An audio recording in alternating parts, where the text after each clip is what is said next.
In an earlier video, I had spoken of Falstaff, who appears in 4 of Shakespeare's plays. He appears in Henry IV Part 1, Henry IV Part 2, Henry V, and The Merry Wives of Windsor.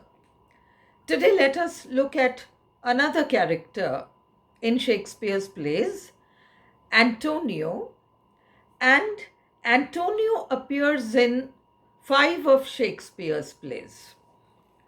We've all heard of Antonio in The Merchant of Venice. He's in fact the Merchant of Venice. Antonio is the Merchant of Venice. So this is one play in which Antonio appears. Another play in which Antonio appears is The Tempest. The third play in which Antonio appears is Much Ado About Nothing. The fourth play in which Antonio appears is The Twelfth Night. And the fifth play in which Antonio appears is The Two Gentlemen of Verona. So in The Merchant of Venice, the merchant who's being spoken of in the title is Antonio. Antonio is the Merchant of Venice. He's a very soft-spoken, gentle, the good Christian, in other words. And he's of a melancholic temperament, and he's a very good friend to Bassanio. Because Bassanio and Portia will be the central characters, and Antonio is the friend of Bassanio. So this is about the first play of the 5 plays that we are talking of, not chronologically, just if we take the 5 plays and the titles of the plays. So Antonio appears in this capacity in The Merchant of Venice. In the play The Tempest, Antonio has a negative role. He is the brother of Prospero, and he is the wicked brother of Prospero. He has deprived Prospero. Prospero is the rightful Duke of Milan. And what Antonio does is that he deprives his brother of the dukedom. And so we see Antonio as a negative character in The Tempest.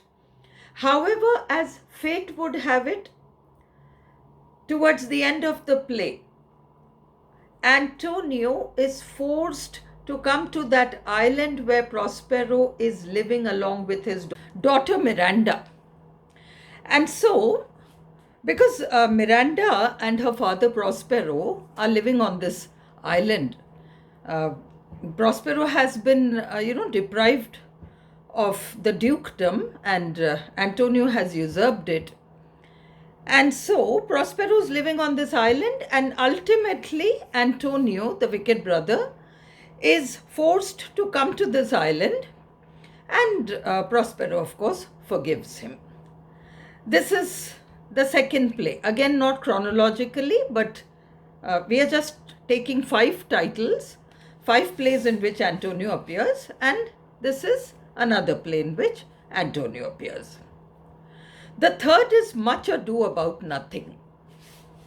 Antonio appears in Much Ado About Nothing, and in Much Ado About Nothing, Leonato is the Duke of Messina.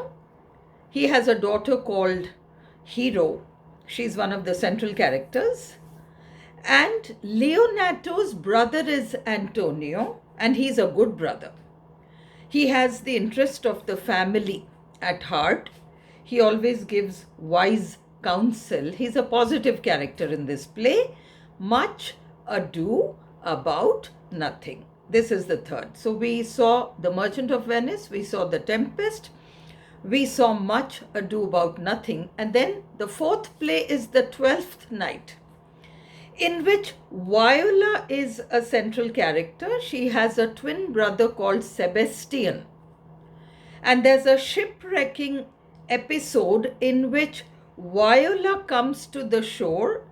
She's rescued, she comes to the shore, and she believes that her twin brother Sebastian is dead because there's no news about him. Sebastian is actually living, and he meets this person called Antonio, and Antonio takes care of Sebastian after the shipwreck. And in fact, Shakespeare gives us a hint of same-sex love in this play, because Antonio is passionately attached to Sebastian, so much so that it could even be sexual. So this is the fourth play in which Antonio appears.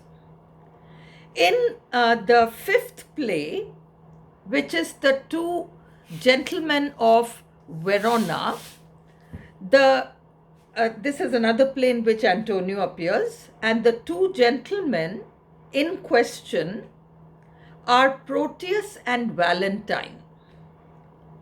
And Antonio is a Veronese, nobleman, and he is the father of Proteus. One of the two gentlemen is Proteus, and Antonio is the father of Proteus in this play. So these are the 5 plays in which Antonio, a Shakespearean character, appears.